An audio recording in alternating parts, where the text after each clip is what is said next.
Bendecido y feliz día para todos nuestros queridos estudiantes. Hoy viernes concluimos otra semana más de adquisición de nuevas habilidades y competencias en las áreas impartidas a través de esta modalidad de educación a distancia, esperando que la hayan pasado súper bien. Vamos a hacer una revisión de los puntos más importantes desarrollados en las diferentes asignaturas. En ellas, lengua española, matemáticas, ciencias sociales, ciencias de la naturaleza, inglés y francés. Iniciemos de inmediato con lengua española. La maestra Scarlett Rincón ha estado trabajando con los pasos finales para la elaboración de un informe de lectura, proyecto que se proponía en tu cuadernillo de trabajo. Además, te habló sobre el cuento policíaco y detectivesco, función, estructura, procedencia, características y sus tipos.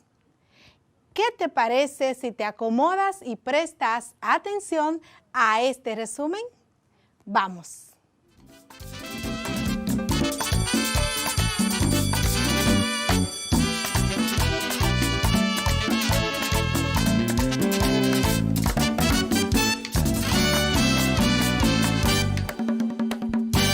Estimados estudiantes, les doy la más cordial bienvenida a nuestra clase de lengua española. Soy su maestra Scarlett Rincón, quien les ha estado acompañando en las clases de esta asignatura. Espero se encuentren bien en sus hogares y listos para continuar aprendiendo y poner en práctica todos los conocimientos que vamos a adquirir en la clase que desarrollaremos a continuación. Los adjetivos son palabras que denotan los atributos o cualidades de un sustantivo que sirven para explicar y describir las características del mismo, dando la información puntual o general. Por eso se dice que complementan al sustantivo. El adjetivo se puede colocar antes o después del nombre o sustantivo y debe concordar con él en número y género. Recordemos que número se refiere a singular o plural y género a femenino o masculino. Un ejemplo sería la mariposa amarilla o unos leones fieros. Además, estos se clasifican en adjetivos calificativos. Se trata de aquellos adjetivos que le atribuyen características determinadas al sustantivo, o sea, que explican cómo es o detallan alguna de sus propiedades. Poseen en sí mismos un valor semántico reconocible, que a menudo puede expresarse en grados y se puede clasificar a su vez en adjetivos explicativos, adjetivos especificativos, adjetivos relacionales y adjetivos determinantes.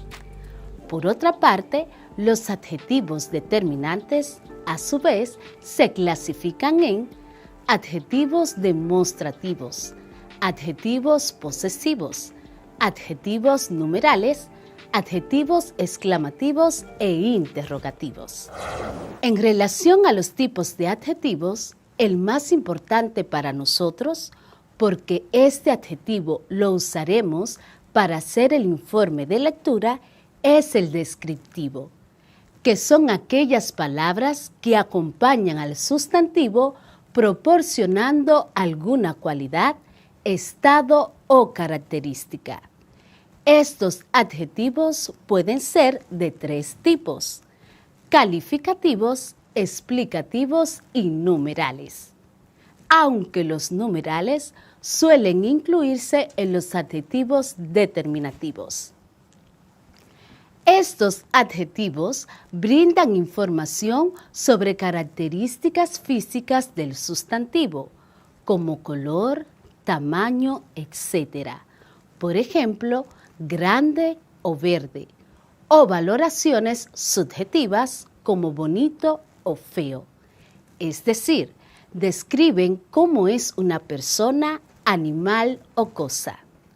Además, los adjetivos descriptivos coinciden con el sustantivo en género y número y pueden ir acompañados por un adverbio para indicar un grado en la propiedad o atributo que exprese el adjetivo.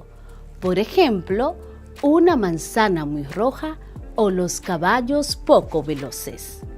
Algunos ejemplos de adjetivos descriptivos son alegre, blanco, joven, perfecto y profundo. ¿Cómo se hace un informe de lectura? Se debe comprender el texto, realizar el informe y presentarlo. En torno a esto, conozcamos cada paso. Comprensión del texto. Comprensión del texto. La comprensión del texto representa el primer paso en la elaboración del informe de lectura.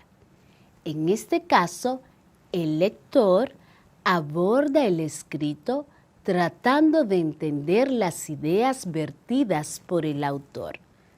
De igual manera, trata de entender sus motivaciones y de elaborar un resumen donde el contenido pueda ser presentado con un menor número de palabras. El objetivo en esta sección es poder presentar las ideas del autor en palabras del lector. Para este cometido, existen técnicas que ayudan en la elaboración del informe. Entre estas se pueden mencionar lectura global o prelectura. Esta herramienta posibilita obtener un rápido conocimiento del tema.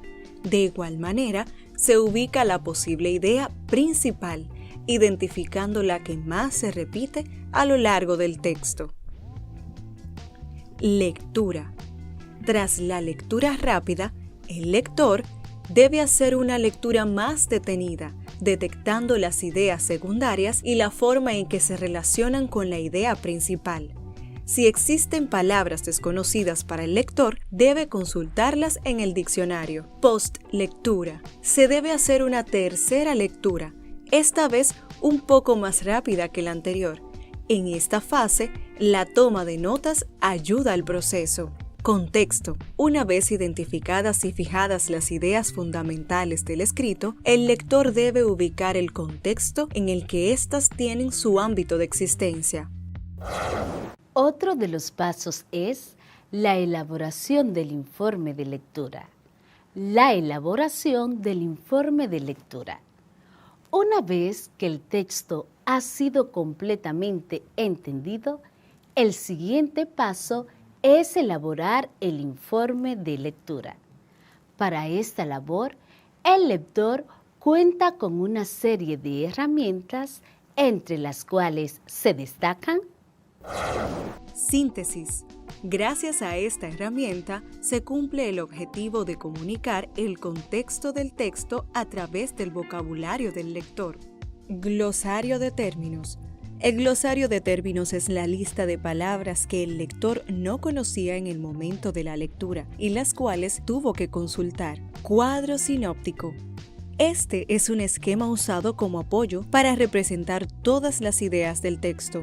Puede ser usado como guía para recordar lo leído. Mapa mental. El mapa mental es otra de las herramientas que permiten tener la totalidad de las ideas del texto en pocas páginas. El siguiente paso es la presentación del informe de lectura. La presentación del informe de lectura. No existe un formato único para la presentación de un informe de lectura. No obstante, existen ciertos elementos comunes en la mayoría de estos. Así, si es en formato digital, el tipo de letra más usado es Arial o Times New Roman en tamaño 12. Generalmente, la alineación del texto debe ser justificado y el interlineado, espacio entre renglón, es de 1.5.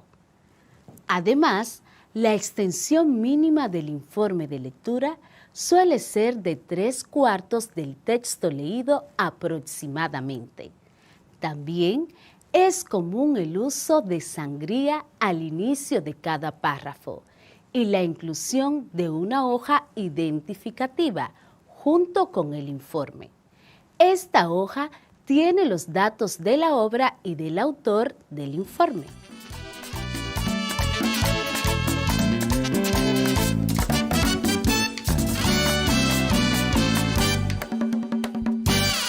¿Cómo surge el cuento policíaco? ¿Cómo surge el cuento policíaco? El cuento policíaco nace con las grandes ciudades y el deseo y búsqueda de justicia.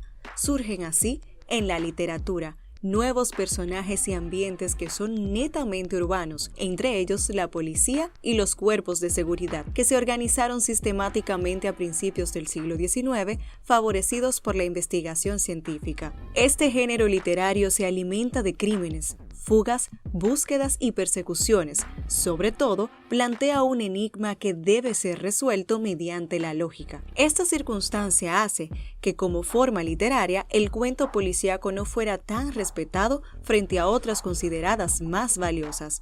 Sin embargo, el cuento policíaco exige del escritor, además del dominio técnico, un ordenamiento riguroso de la trama.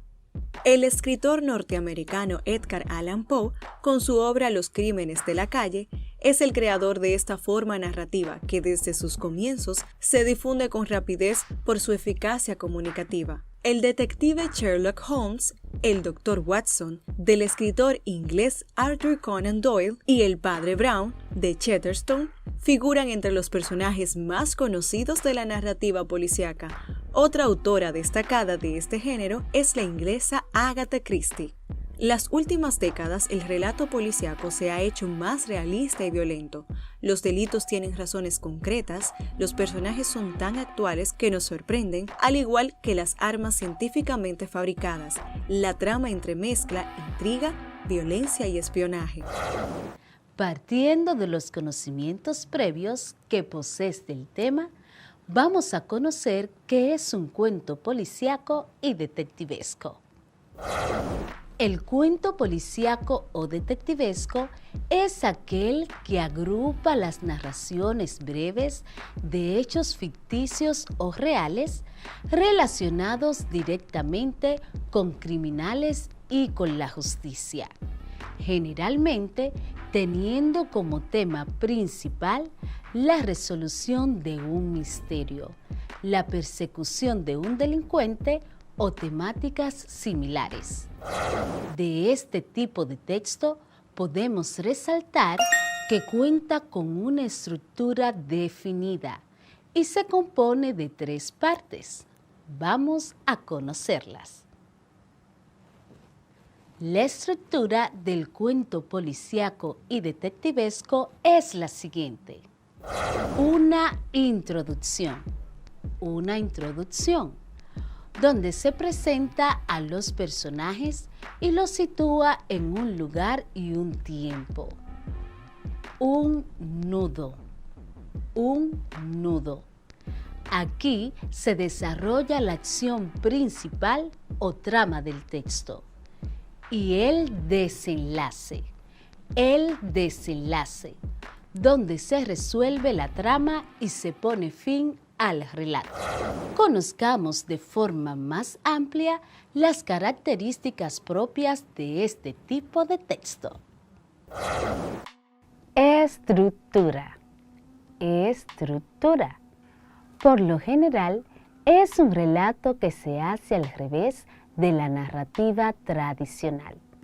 Al comienzo se presenta el enigma.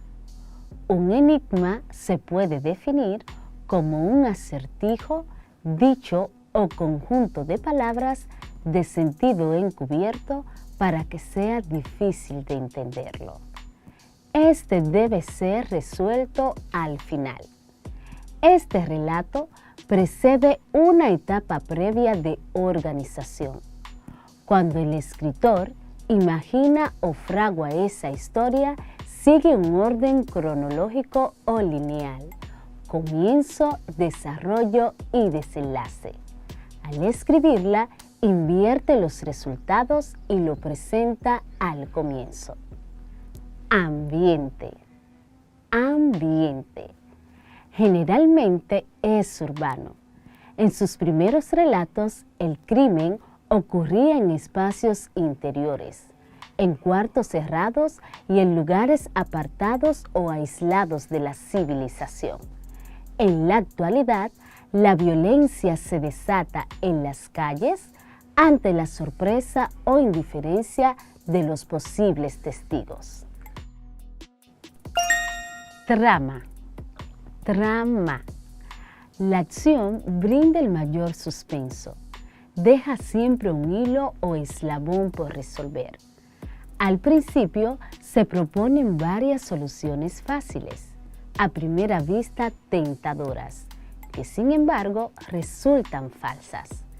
Hay una solución inesperada a la cual solo se llega al final. Personajes.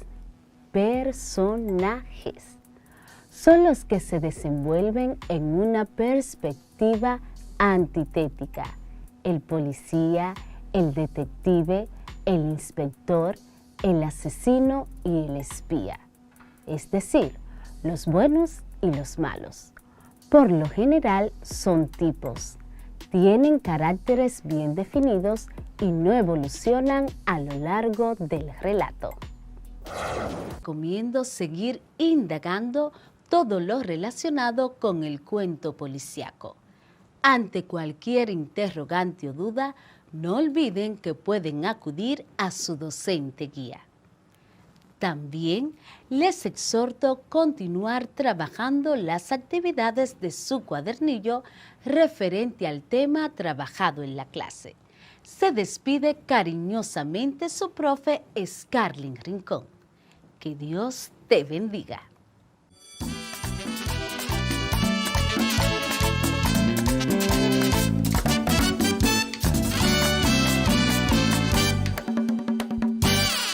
¿Recordaste los puntos sobre el cuento policíaco y detectivesco? Espero que así haya sido. Ahora hablemos de las matemáticas para la vida, donde se trabajó con el tema de las operaciones con números racionales. En estas clases aprendiste que para resolver una situación relacionada con los números racionales, debemos conocer las propiedades y las reglas que conlleva cada una de las operaciones, porque hay propiedades que aplican para una operación, pero para otra no aplican. En esta misma semana te explicamos lo que es el valor absoluto de un número entero. Repasemos un poco estos puntos.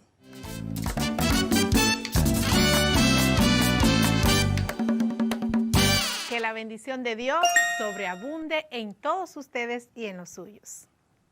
Durante este encuentro estaremos trabajando con diferentes situaciones que involucran las 4 operaciones más básicas que se trabajan en el conjunto de los números racionales. El propósito de su profe Luz es que ustedes aprendan a identificar las operaciones con las cuales se puede solucionar una situación determinada. Al principio les decía que en este encuentro trabajaremos con diversas situaciones, las cuales se resolverán auxiliándonos de las primeras 4 operaciones básicas que tiene la matemática. Esas primeras 4 operaciones básicas, ¿cuáles son? Pues suma, resta, multiplicación y división. La dinámica será la siguiente. Dictaré para ustedes un ejercicio. Ustedes entonces verificarán con cuál operación es más factible resolverlo. Luego resolvemos juntos dicho ejercicio. Y les voy a dar un ejemplo de inmediato. Esta situación dice así. Laura ha vertido 3/7 de agua en un recipiente y le añadió 1/7 de zumo de limón. Te voy a repetir. Laura ha vertido 3/7 de agua en un recipiente. A ese mismo recipiente le añadió 1/7 de zumo de limón, o sea, jugo de limón. ¿Qué cantidad de líquido echó ella en ese recipiente? Vamos a ver. En esta situación sabemos que para resolverla solo hay que sumar. Se suman las cantidades de cada líquido que Laura haya echado en el recipiente. Y lo hacemos así. 3/7 más 1/7 es igual a 4/7. 3/7 más 1/7 es igual a 4/7.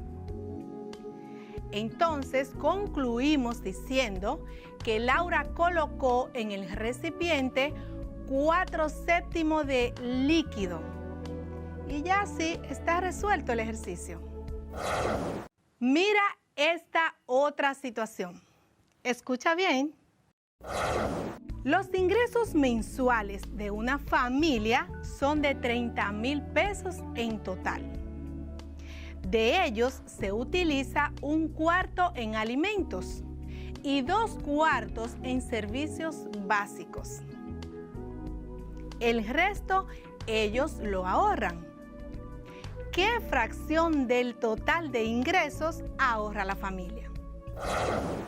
Aquí se debe sumar y restar y multiplicar, o sea, se hacen 3 operaciones.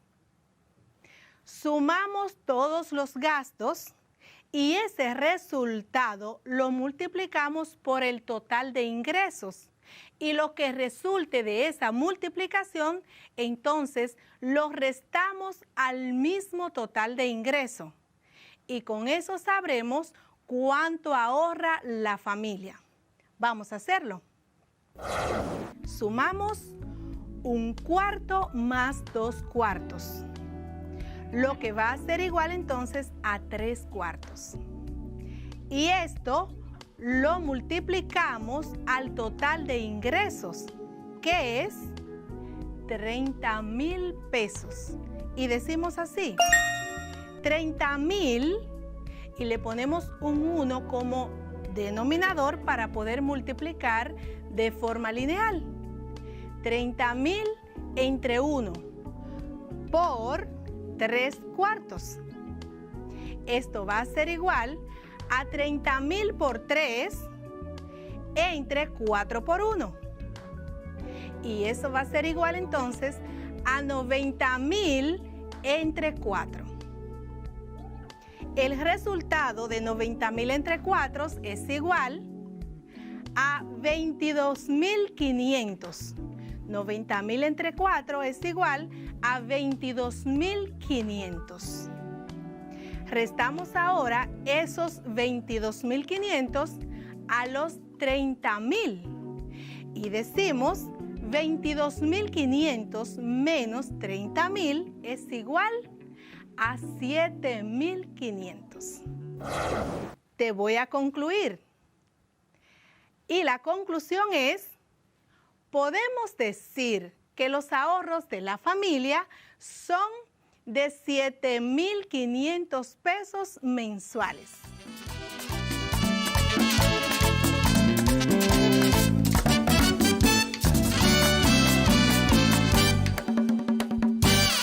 ¿Sabes tú qué significa valor absoluto? Escucha esto. La definición del concepto indica que el valor absoluto siempre es igual o mayor que 0 y nunca es negativo. La noción de valor absoluto se utiliza en el terreno de las matemáticas para nombrar al valor que tiene un número más allá de su signo. Esto quiere decir que el valor absoluto, que también se conoce como módulo, lo cual es la magnitud numérica de la cifra, sin importar si su signo es positivo o negativo. Desde un punto de vista geométrico, el valor absoluto de un número real puede verse como la distancia que existe entre ese número y el cero. De manera general, el valor absoluto entre la diferencia de dos números es la distancia que hay entre ellos. Dicho de otra manera, la distancia que existe entre dos números racionales es el valor absoluto de su diferencia. La distancia es conocida como el valor, magnitud o tamaño del desplazamiento entre dos posiciones. También se define como la longitud tomada en línea recta del espacio que hay entre dos puntos. Así, la Real Academia de la Lengua Española concibe la distancia como longitud del segmento de recta comprendido entre dos puntos del espacio. Cabe destacar que el valor absoluto se escribe entre dos barras verticales paralelas. El valor absoluto, en definitiva, es el mismo en el número positivo y en el número negativo. Exactamente así mismo es. El valor absoluto de un número racional cualquiera es el mismo número, pero con un signo positivo. En otras palabras, es el valor numérico sin tener en cuenta su signo, ya sea positivo o sea negativo. Por ejemplo, el valor absoluto del número -7 se representa encerrado en dos barras paralelas, como -7, y equivale a 7. Y el valor absoluto de 7 se representa igual, con dos barras paralelas, lo cual también equivale a 7. Para poder entender más fácilmente las técnicas que se utilizan para resolver situaciones de nuestra vida diaria, es conveniente conocer las propiedades del valor absoluto. Así que presta atención a esto. Entre las propiedades del valor absoluto encontramos que el valor absoluto de cualquier número es siempre positivo. Este valor puede ser conocido también como el módulo del número. El valor absoluto de un número x se escribe como barra x barra y se lee como módulo de x. El valor absoluto de un número es la distancia del mismo con respecto al cero en la recta numérica. La recta numérica es la línea en la cual se suelen graficar los números como puntos que están separados por una distancia absoluta. De este modo, la recta numérica facilita el cálculo del valor absoluto en cada espacio. Por eso, la recta numérica se presenta como valor absoluto a la distancia que existe de un punto al origen.